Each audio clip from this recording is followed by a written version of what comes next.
السلام علیکم friends, welcome back to my channel. Friends, ہم اپنے ناول ہرٹ لیس کا نیکسٹ پارٹ سٹارٹ کرتے ہیں۔ تم نے مجھے یہاں کیوں بلایا ہے شارف؟ یارم تیزی سے اندر داخل ہوا، لیکن سامنے کرسی پر بندے درد کو دیکھ کر وہ سب کو گھور کر رہ گیا۔ یہ سالہ ہمارے رویام کو بون میرو نہیں دے رہا تھا، اس لیے ہم نے شارف نے کچھ بولنے کی کوشش کی۔ کھولو اسے، یہ کیا حرکت ہے؟ ہم کسی سے زبردستی بون میرو نہیں لے سکتے، وہ اسے کھولتے ہوئے کہنے لگا۔ لیکن رویام، شارف نے کچھ کہنے کی کوشش کی۔ اچھا طریقہ نکالا ہے تم نے یارم کاظمی بھیک مانگنے کا، لیکن مجھے پسند نہیں آیا۔ اگر اپنے بیٹے کی زندگی چاہتے ہو تو میرے سامنے بھیک تو تمہیں مانگنا ہی پڑے گی۔ اس کی رسی کھلتے ہی وہ اٹھ کر کھڑا ہو گیا اور سخت نظروں سے اسے گھورتا وہاں سے نکل گیا۔ وہ سب یارم سے ناراض ہو رہے تھے، کتنی مشکل سے وہ در کو یہاں تک لائے تھے اور یارم نے اتنی آسانی سے اسے چھوڑ دیا تھا۔ میں شرک نہیں کر سکتا، مجھے اولاد دینے والی ذات اللہ کی ہے تو اسے بچائے گا اللہ ہی۔ اپنے بیٹے کی زندگی کے لیے میں کسی اور کے سامنے کیوں جھکوں؟ جبکہ حقیقت یہ ہے کہ اگر اللہ نہ چاہے تو یہ شخص بھی میرے بیٹے کو بچا نہیں سکتا۔ اگر اللہ نے میرے بیٹے کی زندگی لکھی ہے تو کسی کے سامنے جھکنے یا کسی کے سامنے بھیک مانگنے کی زندگی نہیں ملے گی۔ وہ جیسے ہار کر ان سب کو صفائی دے رہا تھا، لیکن بات تو حقیقت تھی۔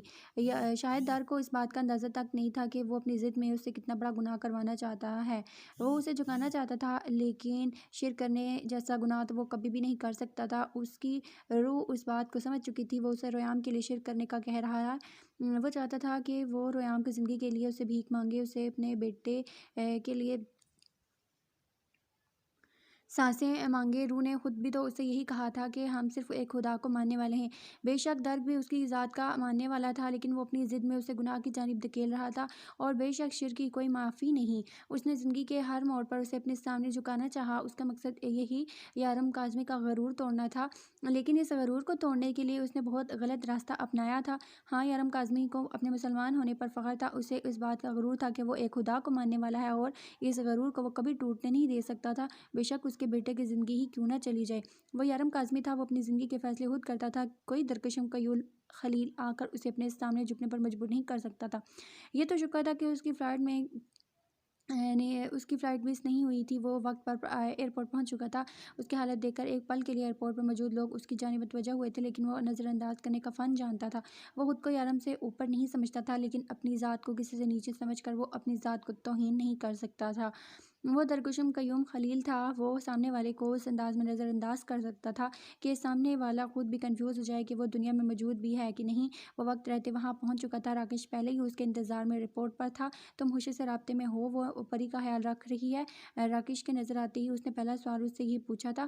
ہاں، میں رابطے میں ہوں، وہ پری کا خیال رکھ رہی ہے، لیکن مجھے ایک بات کا ڈر ہے، اس نے اپنے بہت سارے آدمی کو دبئی بھیجا ہوا ہے۔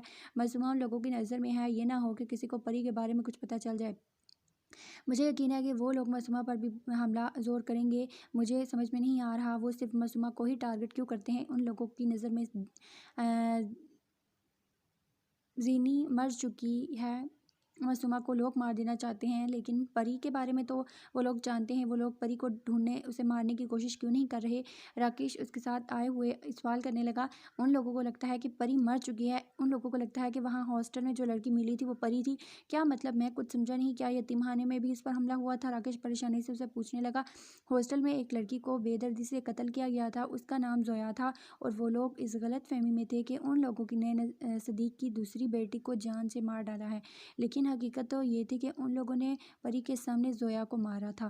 مطلب کہ زویا پری کا خواب خیال نہیں بلکہ حقیقت میں ایک جیتی جاگتی لڑکی تھی جس کا قاتل پاشا، مطلب کہ پاشا اس غلط فہمی میں ہے کہ اس نے صدیق کی بیٹیوں کو جان سے مار ڈالا ہے۔ اس کی نظر اب معصومہ پر تھی، اس کی نظر صرف معصومہ پر تھی، لیکن اب اسے پتہ چل چکا ہے کہ صدیق کی دوسری بیٹی بھی زندہ ہے۔ یہاں سے آزاد ہونے کے بعد اس نے سب سے پہلے پری کی انفارمیشن اس یتیم خانے سے نکلوائی تھی، اور وہاں موجود فائل میں پری کا سارا بایو ڈیٹا لکھا ہوا تھا، جس میں وہ شاید خان صاحب کو کچرے کے ڈھیر سے ملی تھی اور کب اسے وہاں اس یتیم خانے میں رکھا گیا۔ ان سارے معلومات کے بعد پاشا کو یہ پتہ چل گیا کہ جس لڑکی کو اس نے مارا تھا وہ پری نہیں بلکہ زویا نام کی لڑکی ہے، اسی لیے میں نے پری کو وہاں سے کڈنیپ کروا کر یہاں پر بلایا تھا۔ وہ لوگ جو وہاں سے 20 لڑکیوں کو کڈنیپ کر کے دبئی لانے والے تھے، ان کو پری کی انفارمیشن میں نے دی تھی۔ میں نے پری کو کبھی دیکھا تو نہیں تھا، لیکن صدیق کی بیٹی کو بچانا میری زندگی کا واحد مقصد تھا۔ مجھے یہی لگتا تھا کہ یہ کیس سارم اپنے ہاتھ میں لے لے گا تو پری کی جان یہاں پر بچانا آسان ہو جائے گا، لیکن ایسا نہیں ہوا۔ یہ کیس کسی انسپکٹر سوریا ونشی کے ہاتھ آ گیا تھا۔ وہ کتنا گھٹیا انسان ہے میں اچھے طریقے سے سمجھ چکا تھا۔ یارم کو اس کیس کی معلومات میں نے ہی دی تھی، لیکن ان 21 لڑکیوں میں پری کو پہچاننا میرے لیے بہت مشکل تھا۔ میں پری کو پہچانے اندر چلا تو گیا، لیکن ان سب میں سے پری کون ہے میں نہیں جانتا تھا۔ لیکن شاید اللہ نے مجھے اس کی مدد کے لیے چنا تھا۔ جس لڑکی کو بچا کر اپنے ساتھ لایا وہ پری ہی تھی۔ وہ پہلے دن سے ہی مجھے اپنی جانب کھینچتی تھی۔ کوئی احساس تھا جو مجھے اس کی جانب متوجہ کرتا تھا۔ میں اسے اپنے ساتھ لے آیا، لیکن میں اپنے سر پر کسی قسم کی کوئی مصیبت نہیں ڈالنا چاہتا تھا۔ میں اس لڑکی کو نظر انداز کر کے صدیق کی دوسری بیٹی کو ڈھونڈنے لگا ہوا تھا۔ 4 دن کے بعد اس لڑکی کو میں نے پولیس اسٹیشن کے باہر چھوڑ دیا، لیکن اس دن مجھے پتہ چلا کہ صدیق کی بیٹی کو خون کی کمی، اور میرا پہلا شک اس لڑکے پر گیا جسے میں تھانے کے باہر چھوڑ کے آیا تھا۔ وہاں سے سیدھا پولیس اسٹیشن گیا۔ یہ اتفاق تھا کہ یا کچھ اور، اس لڑکی کی ذات میرے لیے بہت مشکلات پیدا کر رہی تھی۔ صدیق کے گھر میں رہنے کے لیے مجھے سوسائٹی والوں کی اس بات کا یقین دلانا تھا کہ وہ لڑکی میری بیوی ہے۔ اسے واپس لانا میری مجبوری بن گئی تھی۔ میں وہاں سے پری کو لے آیا اور اسے سیدھا نکاح کے لیے کہہ دیا۔ اس وقت میرے دماغ میں یہ بات بالکل نہیں تھی کہ وہ لڑکی صدیق کی بیٹی ہوگی، بس میں اپنے دل میں پلنے والے جذبات کو نام دے چکا تھا۔ مجھے پتہ نہیں تھا کہ میں اس کے بارے میں کیا سوچتا ہوں، لیکن ان 4 دنوں میں نے اپنے بے حد قریب اسے محسوس کیا تھا۔ میں نے اپنے دل کی پوری رضامندی کے ساتھ اس سے نکاح کا فیصلہ کیا تھا، لیکن اسی رات مجھے یہ پتہ چلا کہ وہ صدیق کی بیٹی ہے۔ اس بات سے زیادہ مجھے اور کسی بات کی خوشی نہیں تھی۔ میں اس لڑکی کا محافظ ہوں، اسے بچانے کی قسم میں نے صدیق کو دی تھی۔ صدیق میرے لیے کیا ہے کہ میں خود بھی نہیں جانتا۔ وہ ہم سب یتیموں کے لیے باپ تھا۔ اس نے اپنے بچوں کو نظر انداز کر کے ہمیں سہارا دیا۔ کوئی نہیں جانتا کہ اس صدیق کی تیسری بیٹی اس کی ماں کے ساتھ نہیں ملی تھی۔ کوئی نہیں جانتا کہ زینی میرے پاس ہے۔ یارم کو بھی اس بارے میں کچھ نہیں پتا، اور میں صدیق کے قاتل کے موت کے ساتھ اس کے پیاروں کو یہ خوشخبری دوں گا۔ 3 سال پہلے یارم نے صدیق کے قاتل کو مار ڈالا۔ معصومہ نے خود اپنے ہاتھ سے اپنے باپ کی موت کا بدلہ لیا تھا، لیکن وہ یہ کیوں بھول گیا کہ عارف پاشا کا بیٹا بھی اسی کے جیسا ہے۔ اس نے اپنے باپ کی موت کا بدلہ لینے کے لیے صدیق کی 3 بیٹیوں کو جان سے مارنے کی ہر ممکن کوشش کی، اور اس کوشش میں ایک معصوم لڑکی زویا ماری گئی، اور اس کی وجہ سے آج میری پری دردناک زندگی گزار رہی ہے۔ میں صدیق کی موت کا بدلہ ضرور لوں گا۔ پاشا کو جینے کا کوئی حق نہیں ہے۔ اس نے ہم سب یتیموں کو ایک بار پھر سے یتیم کر دیا۔ وہ کسی نہ کسی طرح سے صدیق کی 3 بیٹیوں کی زندگی ختم کرنا چاہتا ہے۔ پری کا ڈر ختم کرنے کے لیے اس سے ختم کرنا ہوگا۔ پری کو ایک نئی زندگی دینے کے لیے، معصومہ کو ہر وقت موت کے ڈر سے نکالنے کے لیے، اور زینی کو اس آگ کے خوف سے بچانے کے لیے پاشا کو مارنا ہوگا۔ پر پاشا کو میں اکیلے نہیں ماروں گا۔ پاشا کو صدیق کے سارے بچے ماریں گے۔ یارم نے مجھ سے میری بہن چھین لی ہے، لیکن میں اسے اس کے بیٹے ہونے کا حق نہیں چھینوں گا۔ ہم سب صدیق کے بچے ہیں۔ ہم سب مل کر صدیق کی موت کا بدلہ لیں گے۔ وہ سرخ آنکھوں میں دہشت لیے راکیش کو اپنی پلاننگ بتا رہا تھا۔ راکیش بھی کوئی غیر نہیں تھا۔ راکیش اور روشی ہندوستان کی سڑکوں پر بھیک مانگ رہے تھے جب صدیق نے انہیں ایک نئی زندگی دی تھی۔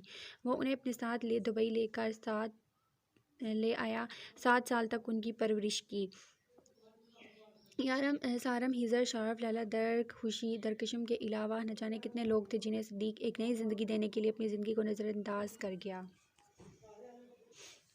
درک، وہ آدمی تھوڑی دیر میں سامنے آئے گا۔ ہم یہیں سے گولی چلاتے اسے جان سے مار ڈالیں گے۔ اس نے اپنا پلان بتایا۔ نہیں، ہم اسے یہاں سے نہیں ماریں گے، ہم اسے اپنے ساتھ لے کر جائیں گے۔ میں تمہیں پہلے ہی بتا چکا ہوں کہ ہم یارم سے اس کے بیٹے ہونے کا حق نہیں چھین سکتے۔ اسے پورا حق ہے صدیق کے قاتل کو اپنے ہاتھوں سے مارنے کا، لیکن ہم وہاں پہنچیں گے کیسے؟ میرا مطلب ہے وہ آدمی کسی انجان سے نہیں ملتا، اور نہ ہی باہر کے کسی آدمی سے ملنے کا خواہش مند ہے۔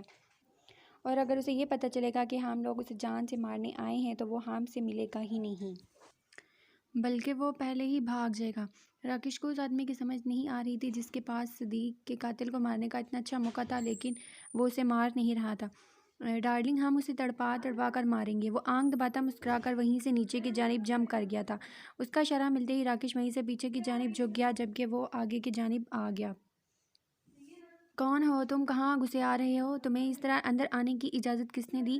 ہمارے صاحب کسی سے نہیں ملتے، چلے جاؤ یہاں سے۔ ایک حبشی غصے سے اسے پیچھے کی جانب دھکیلتے ہوئے بولا۔ مجھے پاشا سے ملنا ہے اور مجھے کوئی روک نہیں سکتا۔ بہتر ہے کہ تم لوگ مجھ سے ملنے نہ آؤ، ورنہ کیا کرو گے تم؟ بتاؤ ذرا۔ وہ پستول نکالتا اس پر تان کر بولا تو درک ہنس دیا۔